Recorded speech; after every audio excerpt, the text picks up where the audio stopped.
എല്ലാവർക്കും ഫെമിലിയർ ആയിട്ടുള്ള നമ്മുടെ ഹക്കോബയുടെ ഫ്രോക്ക് ആട്ടോ. അപ്പോൾ അതിന്റെ നമ്മുടെ റെഡി ടു ഡിസ്പാച്ചിന്റെ വീഡിയോ ആണ്. പക്ഷേ ഞാൻ എടുത്ത് പറയുന്നു, ഇതിനകത്തെ പല സൈസസും കട്ടായിട്ട് നമ്മുടെ ഫാബ്രിക്കിന്റെ അവൈലബിലിറ്റിക്ക് അനുസരിച്ച് നമ്മുടെ പ്രീ ബുക്കിങ്ങിന് ശേഷമുള്ള അതായത് എല്ലാ കസ്റ്റമേഴ്സിനും തന്നെ ഡിസ്പാച്ചിങ് കഴിഞ്ഞിട്ട് അപ്പോൾ നമ്മൾ ആ ബാക്കി വരുന്ന സൈസസ് നമ്മൾ റെഡി ടു ഡിസ്പാച്ചിലേക്ക് നമ്മൾ കൊണ്ടുവരുന്നത് കേട്ടോ. അതായത് ഇത്രയും ഡിഫറെൻ്റ് ആയിട്ടുള്ള ഷെയ്ഡുകളിലേക്കായിരുന്നു നമ്മൾ ചെയ്തിരുന്നത്.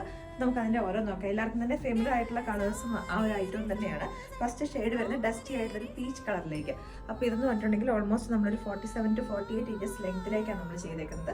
ഇവിടേക്കായിട്ട് നല്ല അപ്പർ യോക്കിലേക്ക് ഒരു നല്ല ഹെവി ആയിട്ടുള്ള എംബ്രോയിഡറി വർക്കാണ് കൊടുത്തേക്കുന്നത് കേട്ടോ. അപ്പോൾ ഇതിൻ്റെ പ്രൈസ് നമ്മൾ കൊടുത്തേക്കുന്നത് 899 to 949 ആണ്. എക്സ് സ്മോൾ മുതൽ 4XL സൈസ് വരെ അവൈലബിൾ ആക്കിയിട്ടുണ്ട്. ടോപ്പ് വന്നേക്കുന്നത് വിത്ത് കോട്ടൺ ലൈനിങ്. നെക്സ്റ്റ് ഷെയ്ഡ് വന്നേക്കുന്ന ഒരു ഗ്രേപ്പ് കളറിലേക്കാട്ടോ. അപ്പോൾ ഇതിൻ്റെ ഒരു എംബ്രോയിഡറിയുടെ കോമ്പിനേഷൻ ആയിട്ട് വന്നേക്കുന്നത് നേവി ബ്ലൂവും ഒരു ലൈറ്റ് ഒരു ആഷ് കളറും കൂടെ മിക്സ് ചെയ്ത് വന്നേക്കുന്നതാണ്. അപ്പോൾ ടോപ്പിൻ്റെ ലെങ്ത് ഞാൻ പറഞ്ഞു 47 to 48 ഇഞ്ചസ് ലെങ്ത്തിലേക്കാണ് വന്നേക്കുന്നത്. അപ്പോൾ ഈ ഒരു ഐറ്റംസ് എന്ന് പറഞ്ഞിട്ടുണ്ടെങ്കിൽ ചിലപ്പോൾ സൈസസ് ഒക്കെ കട്ടായിട്ടുണ്ടാവും കേട്ടോ. നമ്മൾ നോക്കിയിട്ട് ഓർഡേഴ്സ് പ്ലേസ് ചെയ്യാം.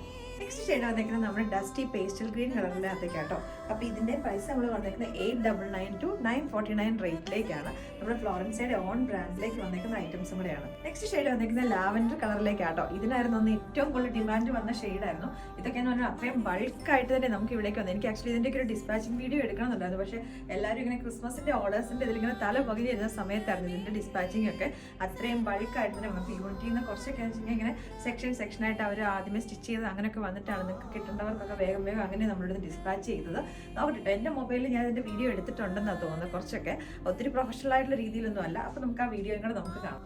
ഹക്കോബയിലേക്ക് നമ്മളിനി ഒരുപാട് പ്രൊഡക്ട്സ് നമ്മൾ കൊണ്ടുവരാനായിട്ട് പ്ലാൻ ചെയ്യുന്നുണ്ട്. കാരണം നല്ല രസമാണ് ഇതിനകത്തേക്ക് എംബ്രോയിഡറി വർക്കും കാര്യങ്ങളൊക്കെ വരുമ്പോൾ നമ്മുടെ തന്നെ യൂണിറ്റിൽ തന്നെ ചെയ്യുന്നതാണ്. അപ്പോൾ നമ്മുടെ ലാസ്റ്റ് ഷെയ്ഡ് വന്നേക്കുന്നത് മസ്റ്റർഡ് യെല്ലോ കളറിലേക്ക്.